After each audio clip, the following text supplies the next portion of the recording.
Welcome students, स्वागत है आप सभी का लेट्स लर्न विद नीतीश में। और आज हम सीखने वाले हैं फिजिक्स का पहला चैप्टर, प्रकाश की किरणें कैसे गमन करती है। आज हम मोस्ट इम्पॉर्टेंट ऑब्जेक्टिव लेकर आए हैं आप सभी के लिए।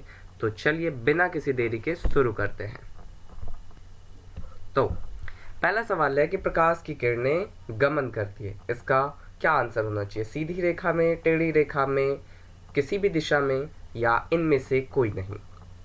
तो सोचिए, प्रकाश की रेखा कैसी रेखा में गमन करती है, प्रकाश की किरणें कैसी रेखा में गमन करती है? तो इसका सही उत्तर होता है सीधी रेखा में। क्या आप सही थे?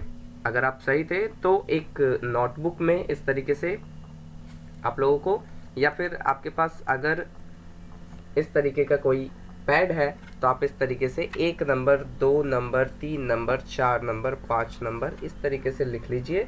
और सही अगर होता है तो आप इसे टिक कीजिएगा सही की ओर। ठीक है, ठीक है। अगर आपका उत्तर सही होता है तो टिक करते जाइएगा। ठीक है, और अंत में आप लोगों को गिन भी लेना है कि आपके कितने सही थे और कितने गलत। तो प्रकाश की किरण किस रेखा में गमन करती है, यानी कि कैसे गमन करती है? तो सीधी रेखा में। ठीक है, तो चलिए बढ़ते हैं अगले क्वेश्चन की ओर। अगला क्वेश्चन है आप सभी के पास कि प्रकाश का वेग न्यूनतम होता है। प्रकाश का वेग न्यूनतम होता है, इसका मतलब ये होता है कि सबसे कम गति में कौन से जगह पर चलता है प्रकाश। देखिए, निर्वात है, मतलब निर्वात का मतलब क्या होता है कि वहां कुछ भी नहीं है, मतलब हवा भी नहीं। उसके बाद दूसरा ऑप्शन है जल में, तीसरा है वायु में, चौथा है कांच में। कोई भी चीज जो होता है वो, अगर कोई वस्तु है तो विरोध उत्पन्न करेगा। जो वस्तु जितना ज्यादा ठोस होगा वह उतना ही ज्यादा विरोध उत्पन्न करेगा। निर्वात में क्या होता है, वहां कोई भी चीज नहीं है, निर्वात का मतलब बिल्कुल खाली, तो वहां विरोध बिल्कुल भी उत्पन्न नहीं होगा। तो वहां निर्वात में इसका वेग न्यूनतम नहीं होगा, यहाँ पे वेग होता है बिल्कुल अधिकतम, मैक्सिमम निर्वात में मिलेगा। और मिनिमम सबसे ठोस वाला कौन है, जल, वायु या कांच? तो इसका सही उत्तर होता है कांच। ठीक है, तो अगला क्वेश्चन देखते हैं। चलिए, मोटर गाड़ी के चालक के सामने लगा रहता है। तो आपने मोटर गाड़ी देखा ही होगा, मतलब कार, बस वगैरह, इसके सामने जो लगा रहता है वो किस टाइप का दर्पण लगा रहता है? तो समतल दर्पण होता है, या उत्तल दर्पण रहता है, या अवतल या उत्तल लेंस? तो आप बताइए कि जो मोटर गाड़ी के पास, मोटर व्हीकल्स जो होते हैं, उनमें आप कैसा चेहरा देखना चाहते हैं? बड़े चीजों को छोटा करके देखना चाहेंगे, है ना? बड़े चीजों को छोटा करके, तो ये तभी संभव है, लेंस से तो कभी नहीं। उत्तल लेंस ये तो कभी होगा ही नहीं, एलिमिनेट कीजिए। समतल दर्पण का क्या काम होगा यहाँ पे? कोई काम नहीं। दूसरा, समतल दर्पण के बाद अवतल दर्पण में क्या होता है, चीजों को, अवतल दर्पण में तो दूर की चीजें उल्टी दिखाई देंगी। कभी चम्मच में अपना चेहरा देखिएगा, अगर दूर कीजिएगा तो उल्टा दिखेगा, है ना? जब उल्टा दिखेगा तो हम उल्टा देखकर क्या करेंगे बताइए? तो अवतल दर्पण भी संभव नहीं है, उत्तल लेंस भी संभव नहीं है। लेंस का क्या काम है भाई? मिरर का काम है ना।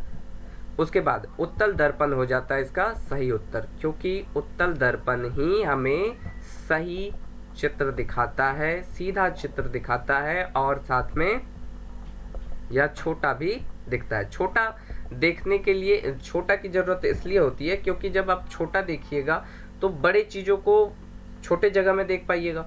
समतल दर्पण में क्या होगा कि बड़ी चीजें तो दिखेंगी मगर ज्यादा वाइड नहीं दिखेगा, तो इसलिए इसका सही उत्तर हो जाता है उत्तल दर्पण। अब आते हैं अगले क्वेश्चन की ओर। अगला क्वेश्चन है हमारा कि कुछ ज्यादा निकल गया।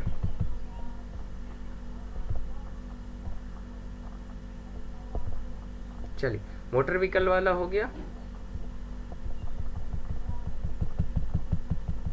अब अगला है, मोटर कार के हेडलाइट में किसका प्रयोग होता है? मोटर कार देखा है आप लोगों ने, उसका हेडलाइट कैसा होता है? इस तरीके का, अंदर से धंसा हुआ रहता है। तो अंदर से धंसा हुआ है मतलब कैसा दर्पण है? समतल दर्पण है, समतल तो सीधा होता है। उसके बाद उत्तल दर्पण कैसा होगा? उभरा हुआ रहेगा। उसके बाद अवतल ही यह संभव सही उत्तर है इसका। उत्तल लेंस तो कभी होगा नहीं। अब बताइए कि क्या कभी मोटर व्हीकल के हेडलैम्प में लेंस लगा हुआ मिलेगा? कभी नहीं, उत्तल लेंस तो नहीं होता है, लेकिन होता क्या है वहाँ पे? अवतल दर्पण। तो सही उत्तर इसका है अवतल दर्पण। ठीक है, चलिए अब आते हैं अगले क्वेश्चन की ओर।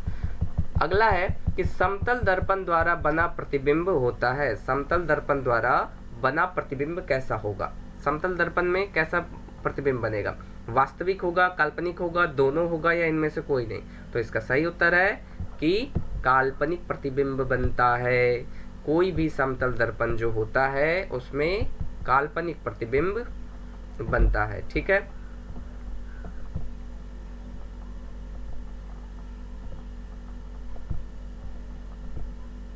चलिए अब अगला चलें। 5 नंबर हो गया। अब आते हैं नेक्स्ट में। लेंस की क्षमता का SI मात्रक क्या होता है? आपको पता होगा, है ना?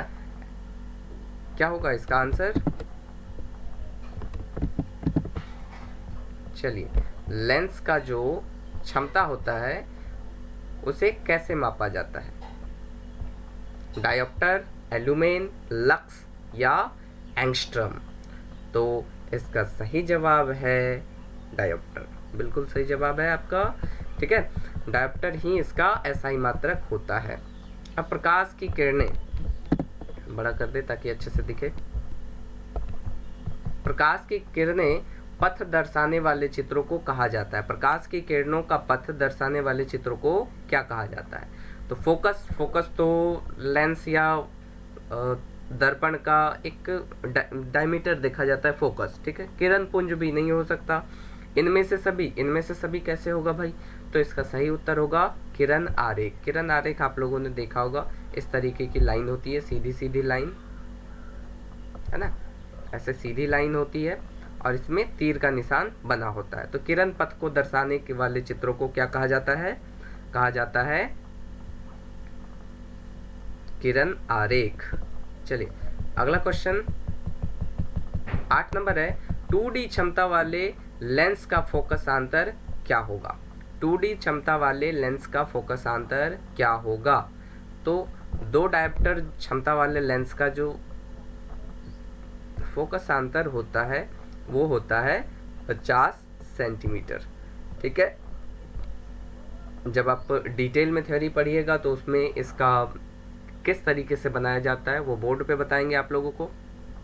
ठीक है, चलिए तो अगला क्वेश्चन है, किसी उत्तल लेंस का फोकसांतर 50 सेंटीमीटर है तो उसकी क्षमता क्या होगी? अभी अभी आपने देखा था, इसी का ऑपोजिट क्वेश्चन था कि जब 2D लेंस की क्षमता होती है तो उसका डायोप्टर में कितना मान होता है? तो 2D का क्या होता है? 50 सेंटीमीटर। तो 50 सेंटीमीटर का क्या हो जाएगा? 2D। ये बहुत ही महत्वपूर्ण क्वेश्चन है जो कि आपको एग्जाम में देखने को मिल जाएंगे। मोस्ट इम्पॉर्टेंट है, चैप्टर वाइज करा रहे हैं, चैप्टर वाइज आप देखते जाएं। ठीक है, अगला है कि प्रकाश की किरणों के समूह को क्या कहते हैं? तो जब भी प्रकाश के किरणों के समूह जो होते हैं उसे किरण पुंज कहा जाता है। क्या कहा जाता है? बिल्कुल सही, किरण पुंज कहा जाता है। प्रकाश का स्रोत तो जहां से प्रकाश निकलती है उसे कहते हैं प्रकाश स्रोत, लेकिन किरणों के समूह को कहते हैं किरण पुंज। ठीक है, उसके बाद आता है अगला क्वेश्चन 10 नंबर के बाद 11वां है कि उत्तल लेंस की क्षमता होती है। उत्तल लेंस की क्षमता क्या होगी? ऋणात्मक होगी, धनात्मक होगी, या ऋणात्मक धनात्मक दोनों होगी? तो उत्तल लेंस की क्षमता हमेशा धनात्मक होता है। उत्तल लेंस की क्षमता हमेशा धनात्मक होता है। वहीं अवतल लेंस की क्षमता कैसी होगी? तो अवतल लेंस की क्षमता सोचिए ऋणात्मक होगा, क्योंकि उत्तल का अगर धनात्मक है तो अवतल का ऋणात्मक होगा। ठीक है, चलिए अब अगला है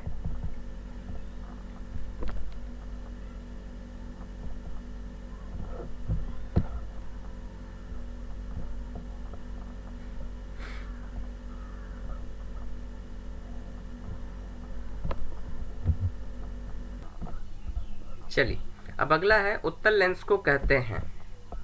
ये काफ़ी इंपॉर्टेंट है, कई बार एग्जाम में पूछा भी जा चुका है कि उत्तल लेंस को क्या कहते हैं। तो उत्तल लेंस में आप देखे होंगे कि प्रकाश की किरणें एक जगह अभिसारित होती है, मतलब कि एक जगह आकर के जमा हो जाती है इस तरीके से। जब सीधी प्रकाश की किरणें आती है तो एक जगह किरण पुंज इकट्ठा होती है। तो इसे उत्तल लेंस जब किरणों को एक जगह इकट्ठा करती है यानी अभिसारित करती है तो उसे क्या कहेंगे, अपसारी या अभिसारी, तो उसे कहेंगे अभिसारी लेंस। ठीक है, तो जब उत्तल लेंस आएगा तो उत्तल मीन्स होता है अभिसारी, और अवतल अगर रहेगा तो अगला क्वेश्चन शायद वही है। ठीक है, तो अगला क्वेश्चन है कि अवतल लेंस को कहते हैं, अवतल लेंस को क्या कहेंगे, अभिसारी। अभिसारी किसे कहा था, उत्तल को, तो इसी का ऑपोजिट क्या हो जाएगा, अपसारी। देखिए तो इसका सही उत्तर हो जाएगा अपसारी लेंस, है ना। अपसारी लेंस को क्या कहेंगे,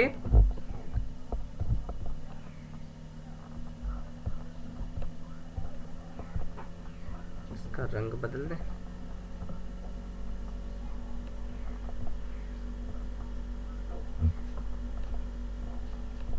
चलिए ठीक है, तो अपसारी लेंस इसका सही उत्तर हो जाता है। तो अवतल लेंस को क्या कहेंगे, अपसारी, और उत्तल लेंस को कहेंगे अभिसारी। अपसारी मतलब किरणों को सीधी रेखा में लेकर के जाके ऐसे फैला देगा, तो इसको कहेंगे अपसारी, यानी कि पसर जाता है इसकी किरणें।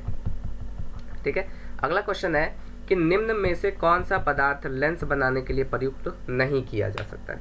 ये 2021 या 19 में पूछा गया है कि इनमें से कौन सा पदार्थ लेंस बनाने के लिए प्रयुक्त नहीं किया जा सकता। तो देखिए, जल से बनाया जा सकता है, कांच से बनाया जा सकता है, प्लास्टिक से भी बनाया जा सकता है, लेकिन अगला जो ऑप्शन होगा ना वो बड़ा ही मजाकिया होगा, ये मिट्टी। मिट्टी से कहीं लेंस बन सकता है कभी, कतई नहीं। तो बिल्कुल जहर वाला क्वेश्चन है ये, अजीबो गरीब, जहर कहेंगे इसे, तो बकलोल क्वेश्चन कहेंगे। ठीक है, एकदम बुद्धू बनाने वाला। ठीक है, तो किस दर्पण से हमेशा वस्तु छोटा प्रतिबिंब प्राप्त होता है। आपको पता होना चाहिए कि समतल दर्पण से तो वस्तु से छोटा प्रतिबिंब कभी नहीं मिलेगा। अवतल दर्पण जो होता है, अवतल दर्पण से हमेशा आप जब देखिएगा अवतल दर्पण तो आगे जाकर के उल्टा हो जाता है, फोकस तक बड़ा रहता है लेकिन फोकस से जैसे ही बाहर निकलता है वो हो जाता है उल्टा। तो इसलिए क्या होगा कि इसका उत्तर हो जाएगा उत्तल। ठीक है, उत्तल इसका सही जवाब हो जाएगा, है ना, क्योंकि उत्तल दर्पण जो जितने भी मोटर व्हीकल्स होते हैं उनमें जो लेंस नहीं, उनमें जो दर्पण प्रयोग किए जाते हैं वो सभी दर्पण कैसे होते हैं, उत्तल दर्पण होते हैं। समतल दर्पण में हम लोग घरों में जो आईना इस्तेमाल करते हैं देखने के लिए वो होते हैं समतल दर्पण, है ना। चलिए अगला क्वेश्चन क्या है कि किस वस्तु का बड़ा प्रतिबिंब बनता है, किस दर्पण से वस्तु का बड़ा प्रतिबिंब बनता है। तो अभी थोड़ी देर पहले बताया था कि जब आप फोकस के अंडर में आप अवतल दर्पण में देखेंगे, अब जो बड़ा सा चम्मच लीजिए, उसके फोकस दूरी के नज़दीक आइएगा तो चेहरा बड़ा बड़ा दिखेगा, और जैसे ही फोकस दूरी से दूर जाइएगा तो छोटा और उल्टा हो जाता है, कोई भी वस्तु छोटा और उल्टा दिखने लगता है। तो अवतल दर्पण इसका सही उत्तर हो जाता है। देखिए, किस दर्पण से वस्तु का बड़ा प्रतिबिंब बनता है, तो इसका सही उत्तर क्या हो जाएगा, अवतल दर्पण। चलिए अब इसके बाद का क्वेश्चन क्या है कि प्रकाश का परावर्तन, चलिए 13 मिनट का हो गया है, प्रकाश का परावर्तन के कितने नियम हैं। तो ये तो एनसीईआरटी के पहले ही चैप्टर में है ना, कि प्रकाश के परावर्तन के 2 नियम है ना, तो इसका सही जवाब हो जाता है 2। ठीक है, तो अगला आते हैं आप। जब प्रकाश की किरण हवा से कांच में प्रवेश करती है तो मुड़ जाती है, कहाँ मुड़ेगी, प्रकाश की किरण हवा से कांच में, यानी कि हवा से कांच में, विरल से ठोस में जा रहा है, हवा उससे पतला है और घनत्व अधिक है कांच का, तो उस जब घनत्व पतले घनत्व से नजदीक आता है कांच के अंदर में, है ना, विरल से जब ठोस में जाएगा तो यह अभिलंब से दूर जाएगा या निकट। तो हमेशा याद रखिएगा, जब कोई पतले पदार्थ से यानी कि निर्वात से अगर निर्वात नहीं, विरल चीज से, विरल पथ से अगर ठोस वाले में जाएगा तो ये कहाँ जाएगा, अभिलंब से निकट, अभिलंब के नजदीक आना शुरू हो जाएगा। अगर हम इसे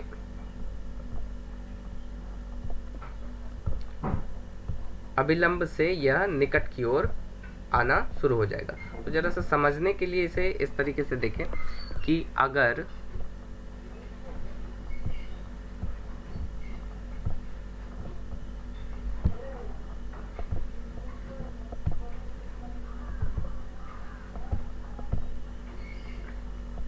यहाँ कोई रेखा है, ठीक है, और ये क्या होती है, ये कांच से, इसे दिखाते हैं, यहाँ से कोई अगर लाइन आती है, ठीक है, यहाँ से आएगी, अगर घनत्व अधिक है तो यह अपने घनत्व से अधिक वाले घनत्व से जब कम वाले घनत्व में आएगी तो अभिलंब के दूर भागेगी, और वहीं अगर कम घनत्व वाले क्षेत्र से अधिक घनत्व वाले क्षेत्र में जाएगी तो अभिलंब के निकट आएगी, ठीक है।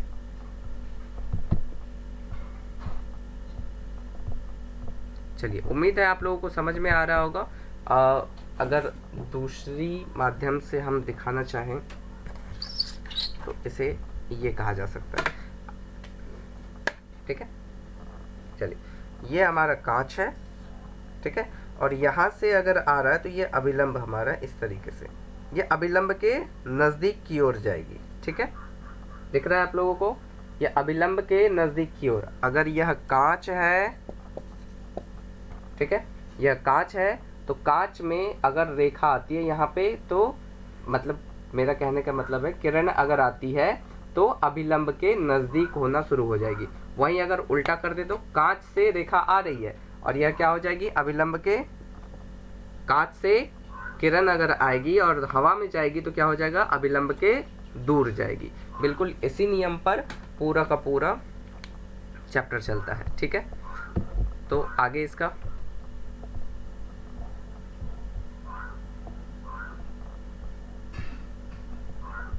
अगला क्वेश्चन, अभिलंब के निकट।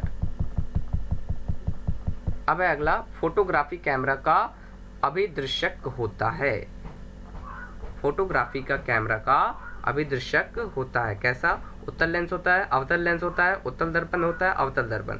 दर्पण तो कभी संभव नहीं है, अगर दर्पण होगा तो क्या आर पार दिखेगा, आर पार दिखेगा ही नहीं, ये होगा उत्तल लेंस। इसका सही उत्तर क्या हो जाएगा, उत्तल लेंस, ठीक है। यहाँ पे है उत्तल लेंस, ओह ये तो अवतल है, ये पहला नंबर, ए नंबर ऑप्शन हमारा उत्तल लेंस, ठीक है।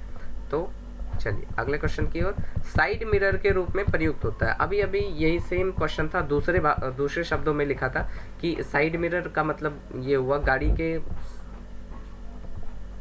गाड़ी के साइड मिरर जो होते हैं, जिससे हम गाड़ी में सामने देखते हुए पीछे की चीज़ों को अगर देखना हो तो साइड मिरर का प्रयोग करते हैं। तो इसमें हमेशा उत्तल दर्पण का प्रयोग होता है ताकि बड़े क्षेत्र को छोटी जगह में देखा जा सके। तो इसके लिए अवतल दर्पण तो हम प्रयोग नहीं करेंगे, हम यूज क्या करेंगे, उत्तल दर्पण, ठीक है।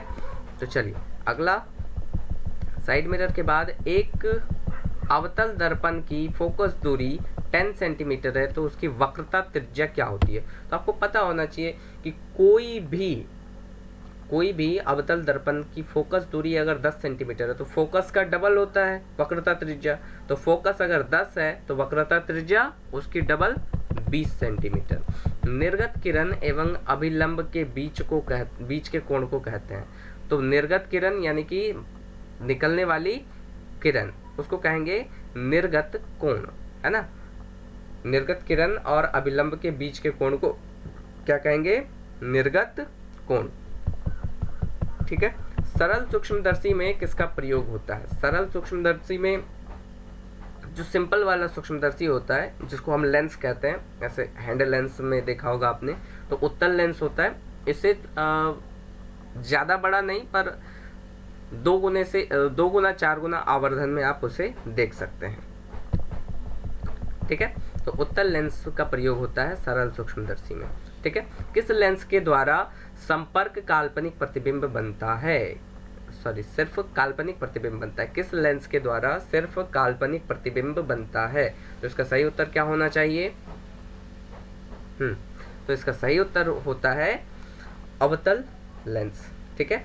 तो अवतल लेंस से हमेशा काल्पनिक प्रतिबिंब बनता है, वास्तविक प्रतिबिंब नहीं बनता है। ठीक है, प्रकाश के परावर्तन नियम निर्धारित होता है। प्रकाश के नियम से निर्धारित क्या होता है कि आपतन कोण बराबर होता है परावर्तन कोण, है ना।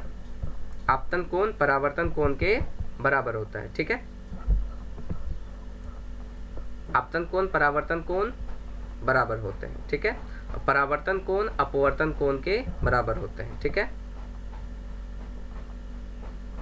यहाँ पर कुछ परावर्तन कोण अपवर्तन कोण परावर्तन के नियम पर। ठीक है, अगर परावर्तन का नियम है, यहाँ परावर्तन है ना, तो परावर्तन से ही रिलेटेड होगा। ये वाला जो है ये आपतन कोण परावर्तन कोण, तो ये आपतन कोण और परावर्तन कोण वाला नहीं होगा, अपवर्तन का नियम है। परावर्तन जो है अपवर्तन से रिलेटेड होगा, आपतन कोण परावर्तन कोण और अपवर्तन कोण बराबर होगा। ठीक है, आपतन कोण अलग हो जाता है, वो लेंस में जाता है। ठीक है,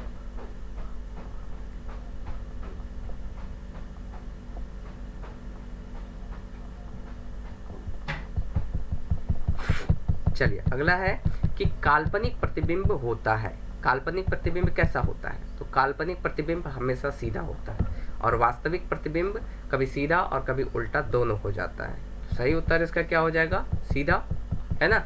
साथ ही साथ आप लोग एक एक करके अपना क्वेश्चन जांच करते जाइएगा। ठीक है, और अगला देखिए, लेंस के मुख्य फोकस की संख्या कितनी होती है? लेंस में मुख्य फोकस की संख्या कितनी होगी? मेन फोकस कितने होंगे? तो 2 होते हैं। लेंस में 2 फोकस होते हैं, एक आगे की तरफ एक पीछे की तरफ, तो 2 फोकस बिंदु होते हैं। ठीक है, तो चाहे वो अवतल लेंस हो या उत्तल लेंस हो, दोनों में 2-2 होते हैं। सर्च लाइट में परावर्तक सतह कैसा होता है? तो सर्च लाइट आप लोगों ने शायद देखा है या नहीं देखा है। अच्छा, नहीं देखा है तो मैं याद दिला दूं। माइन में काम करने वाले मजदूरों के सिर पे जो हेलमेट होता है, इस तरीके से ऐसे टोपी वाला हेलमेट, जिसमें टॉर्च लगी हुई हेलमेट होती है, उसमें टॉर्च जो होता है, या फिर आपने हैंड लैंप मतलब हाथ से जलाने वाला जो टॉर्च होता है, उसमें कैसा लेंस लगा, लेंस नहीं, परावर्तक सतह कैसा होता है? इस तरीके से कुंडी जैसा। ठीक है, भीतर धंसा हुआ। तो जब भीतर धंसा हुआ है तो इसका मतलब क्या है? उत्तल तो होगा नहीं, अवतल, समतल तो कतई नहीं। तो इसका सही उत्तर हो जाता है अवतल। ठीक है, चलिए अब अगला है, दाढ़ी बनाने में कौन सा दर्पण प्रयुक्त होता है? दाढ़ी बनाने में कौन सा दर्पण प्रयुक्त होता है? तो इसका सही उत्तर होगा उत्तल। दाढ़ी बनाने में कौन सा? तो इसका होता है सही उत्तर अवतल, क्योंकि अवतल दर्पण में कोई भी प्रतिबिंब जो है वह बड़ा बनता है और फोकस दूरी के अंडर में बैठते हैं हम लोग, दूर तो बैठते नहीं है। तो फोकस जब ये अवतल दर्पण में हम देखते हैं तो अब हमारा चेहरा बड़ा दिखता है, दूर से साफ साफ नजर आता है। ठीक है, अगला है, एक उत्तल लेंस की क्षमता 1 डायोप्टर है तो इसकी फोकस दूरी क्या होगी? तो 10 सेंटीमीटर। उत्तल लेंस की क्षमता अगर 100 सेंटीमीटर होगी। एक उत्तल लेंस की क्षमता अगर 1 डायोप्टर है तो उसका जो फोकस दूरी है वो हो जाता है 100 सेंटीमीटर। ठीक है, चलिए अगला क्वेश्चन है कि 32 नंबर में कि किसी, ये दिख रहा है पूरा का पूरा 2 लाइन में हो गया। चलिए ठीक है, इसे पढ़ने के लिए हम थोड़ा सा छोटा कर देते हैं। ठीक, चलिए है इसमें कि किसी गोलीय दर्पण तथा किसी पतले गोलीय लेंस दोनों की फोकस दूरियां -15 सेंटीमीटर है तो दर्पण तथा लेंस संभवतः है दोनों, किसी गोलीय दर्पण तथा किसी पतले गोलीय लेंस दोनों की फोकस दूरी -15 सेंटीमीटर है, दर्पण तथा लेंस संभवतः क्या होगा? जब देखिए माइनस में कोई फोकस दूरी होता है तो उत्तल संभव है, उत्तल में तो दोनों पॉजिटिव होता है, तो निश्चित ही वह दोनों, चाहे वह लेंस हो चाहे वो दर्पण हो, जब लेंस हो या दर्पण हो, दोनों की फोकस दूरी डिपेंड, अगर ऋणात्मक है ना, अगर वह निगेटिव में है तो वह हमेशा ही अवतल होगा। तो दोनों ही अवतल। इसका सही उत्तर हो जाएगा दोनों ही अवतल होगा। चलिए, तो इसके बाद का 33 नंबर क्वेश्चन में देखिए, प्रकाश के 24 मिनट का हो चुका है। प्रकाश के अपवर्तन के कितने नियम है? तो प्रकाश के जैसे परावर्तन के 2 नियम थे, बिल्कुल उसी तरीके से अपवर्तन के भी 2 नियम होंगे। ठीक है, अपवर्तन के भी 2 नियम हैं। अगला क्वेश्चन बिना देरी किए फटाफट से क्लियर करते हैं इसको कि 34 नंबर में किसी माध्यम के अपवर्तनांक का मान होता है। किसी माध्यम का अपवर्तनांक का मान होता है, तो sine i by sine r आपने बहुत बार पढ़ा हुआ है एनसीईआरटी में। इसका सही उत्तर sine i by sine r होता है। ठीक है, और कितना क्वेश्चन है हमको लगता है। चलिए, अगला क्वेश्चन है, एक उत्तल लेंस होता है। एक उत्तल लेंस होता है सभी जगह समान मोटाई का, बीच की अपेक्षा किनारों में मोटा। उत्तल, उत्तल मतलब कैसा होगा? इस सांचे का होगा, ऐसे है ना, जैसे हाथ जोड़ने पे होता है, इस सांचे का। तो दोनों ओर कैसा होगा? दोनों ओर किनारों की अपेक्षा बीच में मोटा। तो इसका सही उत्तर क्या हो जाएगा? सी नंबर, किनारों की अपेक्षा बीच में मोटा। उसके बाद का देखिए, उसके बाद वाला, चलिए, अवतल लेंस का आवर्धन, अवतल लेंस का आवर्धन m बराबर होता है। यानी कि अवतल लेंस का जो आवर्धन डायोप्टर में जो निकालते हैं आवर्धन, वो होता है D number option v by u. इसका सही उत्तर हो जाता है v बाय यू। ठीक है, तो चलिए अगला है कि गोलीय दर्पण में फोकसांतर एवं वक्रता त्रिज्या के बीच संबंध है। गोलीय दर्पण में फोकसांतर वक्रता त्रिज्या के बीच में संबंध है। कोई भी गोलीय दर्पण जो होता है, तो उसका जो वक्रता का संबंध यही है कि जो वक्रता त्रिज्या है वह फोकस का दुगना होता है। यानी कि वक्रता त्रिज्या अगर 1 है तो फोकस 2 होगा। तो यहाँ पे ए नंबर इसका सही उत्तर हो जाता है। ठीक है, इसके बाद का देखिए, इसके बाद है सोलर कुकर में प्रयोग किया जाता है। तो सोलर कुकर में क्या प्रयोग किया जाता है भैया? आपको तो याद होगा, है कि नहीं? अवतल दर्पण। तभी तो वो अवतल दर्पण अभिसारित करती है, किरणों को एक जगह इकट्ठा करती है और उससे हमारा भोजन भी पक जाता है। तो अवतल दर्पण इसका सही उत्तर होता है। ठीक है, उत्तल लेंस में बना प्रतिबिंब कैसा होता है? उत्तल लेंस में बना प्रतिबिंब बराबर होगा। उत्तल लेंस मतलब बीच में मोटा होगा, तो उसका बना हुआ प्रतिबिंब कैसा होगा? वास्तविक होगा। इसका वास्तविक होगा, है ना, और साथ में उल्टा भी होगा, वास्तविक और उल्टा। तो चलिए इसके बाद का देखते हैं। चलिए आंसर भी साथ साथ देखते चले जाइए आप लोग कि उत्तल लेंस में जब f और 2r के बीच में रखा जाता है, 2f के बीच में रखा जाता है, तब प्रतिबिंब होता है। कैसा होता है? ये लिखा है ना, कैसा होता है। तो उत्तल लेंस में जब फोकस और 2f यानी कि फोकस और वक्रता त्रिज्या, यहाँ पे 2f का मतलब यही है c, वक्रता त्रिज्या, इन दोनों के बीच रखा जाता है, तब कैसा प्रतिबिंब होता है? बड़ा होगा, बिल्कुल बड़ा होगा, और साथ में वास्तविक भी होगा। क्यों? क्योंकि सही वास्तविक का मतलब जो वहीं पर कटे, बाहर ना कटे। ठीक है, तो इसका सही उत्तर हो जाता है बड़ा और वास्तविक। काल्पनिक प्रतिबिंब नहीं बनेगा इसमें। ठीक है, थियरी क्लास में इसको ढंग से डिस्कस करेंगे। चलिए अभी के लिए प्रकाश का परावर्तन और अपवर्तन के ऑब्जेक्टिव। चलिए देखिए कि दो वक्रीय पृष्ठों से घिरे ठोस माध्यम को कहा जाता है। दो वक्रीय पृष्ठ से घिरे ठोस माध्यम को क्या कहा जाएगा? गोलीय दर्पण, त्रिज्या, गोलीय लेंस या समतल दर्पण। तो दो वक्रीय पृष्ठ से घिरे ठोस माध्यम को गोलीय लेंस कहा जाएगा। यह दोनों प्रकार का हो सकता है, यह उत्तल भी हो सकता है और अवतल भी हो सकता है। ठीक है, चलिए गोलीय लेंस दोनों आता है, उत्तल भी आता है और अवतल भी आता है। वह गोलीय दर्पण जो बाहर की तरफ वक्रित हो कहलाता है। जो बाहर की तरफ वक्रित है वह क्या कहलाएगा? गोलीय दर्पण जो बाहर की तरफ वक्रित है, तो उसका उत्तल आंसर हो जाएगा। इसका सही उत्तर हो जाता है उत्तल दर्पण। चलिए 43 नंबर में देखिए, गोलीय दर्पण के परावर्तक पृष्ठ के केंद्र को दर्पण कहा जाता है। गोलीय दर्पण के परावर्तक पृष्ठ के केंद्र को दर्पण कहा जाता है। कौन सा? दर्पण का क्या कहा जाएगा उसको? गोलीय दर्पण के परावर्तक पृष्ठ के केंद्र को ध्रुव। बिल्कुल सही जवाब है कि इसका सही उत्तर होता है ध्रुव। ठीक है, चलिए अगला है, किसी लेंस के द्वारा उत्पन्न आवर्धन का SI मात्रक क्या होगा? SI मात्रक क्या होता है? आवर्धक का आवर्धन, इसका तो मात्रक विहीन है। SI मात्रक इसका मात्रक विहीन है, इसमें कोई मात्रक नहीं होता है। ठीक है, अगला, लेंस के केंद्रीय बिंदु को कहते हैं, क्या कहेंगे? लेंस के केंद्रीय बिंदु को, लेंस के केंद्रीय बिंदु को क्या कहते हैं? वक्रता केंद्र, प्रकाशित केंद्र, या द्वारक केंद्र, या अक्ष केंद्र। तो वक्रता केंद्र, द्वारक केंद्र, अक्ष केंद्र, या प्रकाश का केंद्र, क्या कहा जाएगा? सोचिए।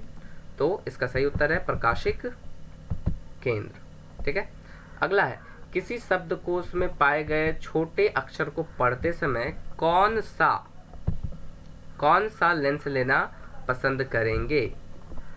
किसी शब्दकोश में पाए गए छोटे अक्षरों को पढ़ते समय 50 सेंटीमीटर फोकस दूरी वाला अवतल लेंस या 50 सेंटीमीटर फोकस दूरी वाला उत्तल लेंस। तो पहली बात, अवतल लेंस तो ले ही नहीं सकते, क्योंकि इसमें तो चित्र ही उल्टा बनेगा, है ना। अवतल वाला तो लेंगे नहीं, तो हमें लेना होगा क्या? उत्तल। अब 50 सेंटीमीटर काफ़ी बड़ा हो जाता है, 5 सेंटीमीटर फोकस वाला अवतल लेंस, उत्तल लेंस सही इसका जवाब हो जाएगा। ठीक है, तो बेहतर यही होगा। कौन सा वाला बेहतर होगा? तो इसमें 5 सेंटीमीटर फोकस दूरी वाला उत्तल लेंस। ठीक है, चलिए अगला क्वेश्चन देखेंगे कि इनमें कौन दर्पण सूत्र है? दर्पण सूत्र कौन सा है? तो इसमें देखने में तो कौन सा लग रहा है? 1/b + 1/u = 1/f, यही है पहला वाला, प्लस वाला दर्पण सूत्र ये वाला है। ठीक है, तो इसको कहेंगे दर्पण सूत्र का 1/v + 1/u = होता है 1/f, यानी कि व्युत्क्रमान, सबका व्युत्क्रम ही होता है। अब आते हैं गोलीय दर्पण। ठीक है, गोलीय दर्पण का वक्रता केंद्र किस अक्ष से निरूपित किया जाता है? ठीक है, गोलीय दर्पण का वक्रता केंद्र किस अक्ष से निरूपित किया जाता है? तो इसका सही जवाब है ऑप्शन नंबर सी, गोलीय दर्पण का, ऑप्शन नंबर सी नहीं, इसका सही उत्तर ही सी होता है। ठीक है, ऑप्शन नंबर ए इसका सही उत्तर है। ठीक है, चलिए अब अगला है कि निर्वात में प्रकाश की छाल, ये टाइपिंग मास्टर कैसे कैसे टाइप करते हैं, तो प्रकाश की छाल नहीं, यहाँ चाल होनी चाहिए, गलती से छाल लिखा गया है। ठीक है, तो निर्वात में प्रकाश की चाल कितनी होती है? तो इसका सही उत्तर है 3 × 10⁸ होता है। यहाँ पे नीचे आंसर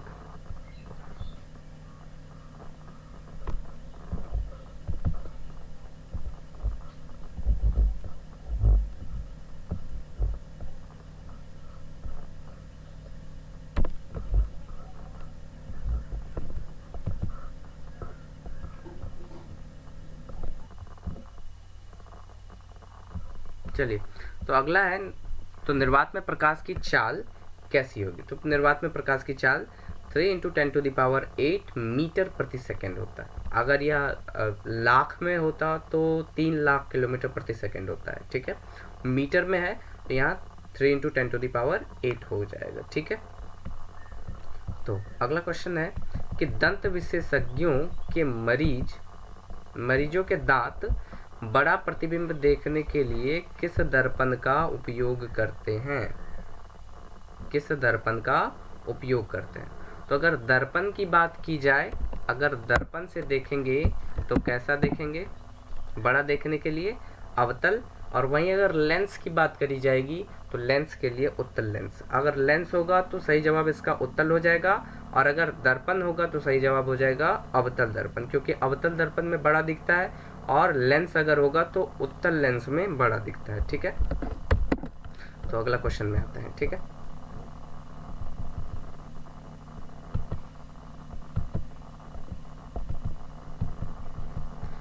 पतले लेंस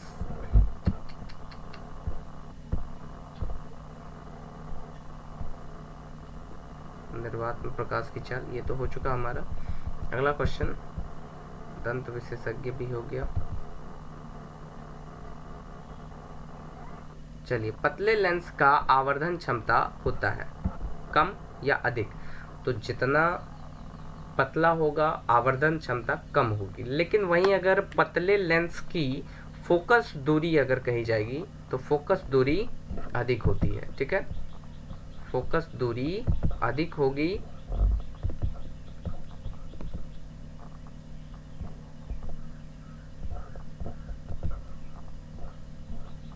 फिर लाइट चला गया।